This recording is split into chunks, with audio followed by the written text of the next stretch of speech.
Good morning, dear students. In our today's class, we will learn a short poem from our literature textbook. It is Froggies at School. Here, today's poem is related to frogs. Where the frogs go to school, it is just a imagination, children. That not real in the fact the frogs you normally used to go to school. So here the poet is just imagining the frogs how they go to school, and he has created a short poem. So Froggies at School. Before that, we have an activity related to this poem. So where we have to reach the frog to its tadpole.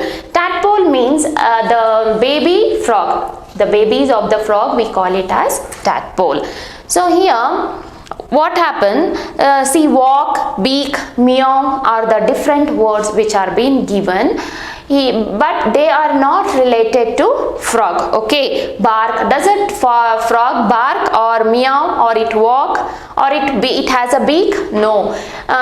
Beak means what a bird have to pick the grains from the earth. So here what happens, these are the not related words to the frog. So whichever the related words are there, we have to color that words.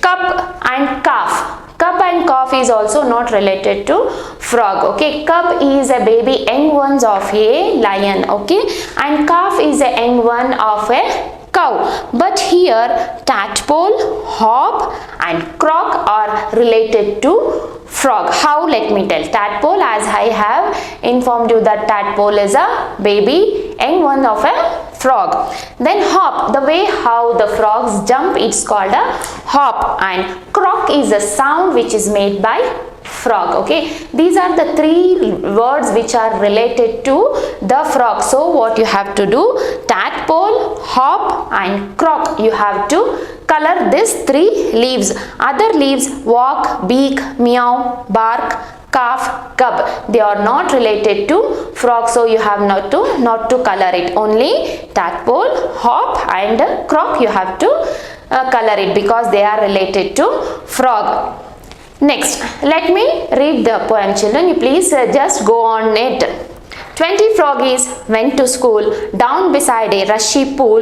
20 little coats of green, 20 vests all white and clean. We must be in time, said they. First we study, then we play. That is how we keep the rule when we froggies go to school.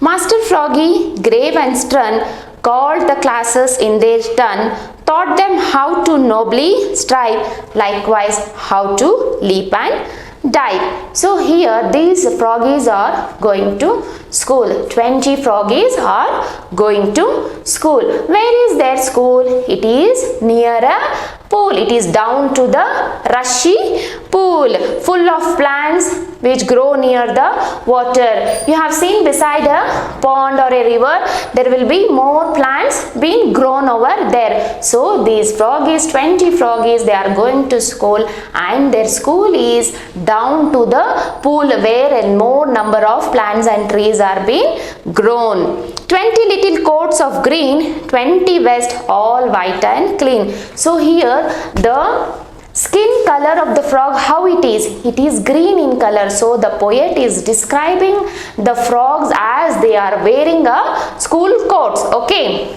see, I am here wearing my school coat. So here the skin of the frogs is being described by the poet as 20 little coats of green, 20 vests all white and clean. And here they have a white part where it has been described as 20 vests all white and clean.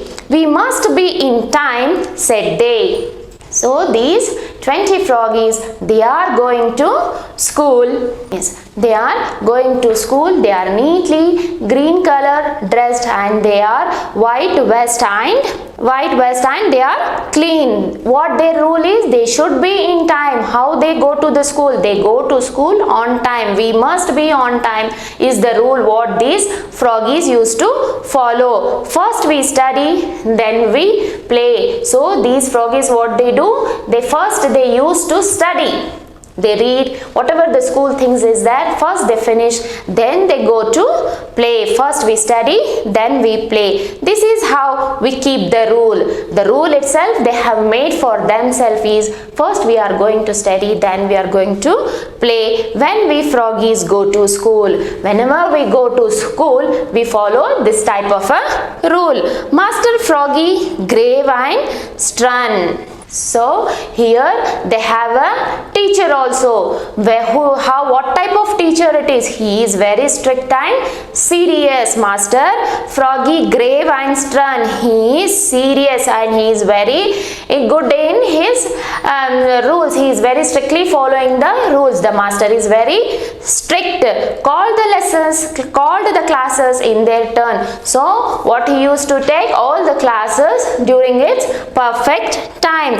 Taught them how to nobly strive. What he was teaching, this master who is very serious and very strict, what he used to teach means to how to work hard. How to work hard he used to teach. Likewise how to leap and dive. So these frogs, they used to leap and dive in the water. They used to move in the water. So how they have to move in the water, how they have to jump in the water, this master frog used to teach the Froggies that how to leap and dive and how they should work hard. Okay, this is the poem of 20 Froggies going to school. So in the next page, children, you have the correct, choose the correct answer. So as it is a very short poem, so you can complete your textbook also through this only. The school of the Froggies is beside a. Where was the school of these Froggies? It was beside down to a pool. It was down the rushy pool where number of plants were grown. Next, when they go to school, the Froggies, what they did? Did they played? No, they followed strictly the rules. When these Froggies were going to school, they used to follow the rule that first they are going to study and then they are going to play. So follow the rules is the answer. Master Froggy is, how the master was? He was funny, lazy? No, he was very strict. He was very serious and he used to teach them how to work hard, how to leap and dive, how to swim in the water. At school, the master teach the Froggies how to leap and dive, how to they swim and how they have to jump into the water. This master used to teach the Froggies. So next you have question answers through notes. I'll send you children, you can complete it. Next you have the animals and their movements. So how the animals move. Here they have given to match you few names of animals and their movement, you have to match it. So first, snakes, how they move? They slither, they move like this. No, they won't move in a long way in a single like a line. They won't go, they just slither. So the movement of the snake we call it as slither. Next, monkeys, how the monkeys they move? They'll be jumping from one tree to another tree. They'll be swing, they'll be jumping. Ducks will in the water, what they'll do? They'll just push the water back and they'll move. So the movement is called waddle. So they'll push the water back and they will move in the water. Worms, so worms, how they will move? See, you just see in the muddy area, you'll be finding some worms. So how they will move? Mostly in the rainy season you can find some worms. They'll be crawling like this, bending their body, again stretching it, bending, stretching. It is called crawl. Butterflies, how the butterflies? They'll be opening their wings and they'll be moving. It is called flutter. So here are the animals and their movements. You have to match it in your textbook. Next you have the words to circle. Only the thing is, in this main, children, you have to circle the O letter. O-N, on, in that you circle O, off, O. Octopus, you will be getting 2 O. Pond, single O. Dolphin, O. Ostrich, O. Frog, F-R-O-G, frog. L-O-G, log, O. Only the thing is, you have to circle the letter O. Next, turn the page. Say these words aloud. So notice the sound at the end. Here you have to notice the words by saying how they end. What are the words how they end. Turn, climb, stun, cling, class, glow, burn, fern. So you have to pronounce, try to pronounce it, children. And next you have to color the balloons. This we will complete as our worksheet. So by this we will complete today's poem and we'll be meeting in our next class, children. Okay, thank you dear children.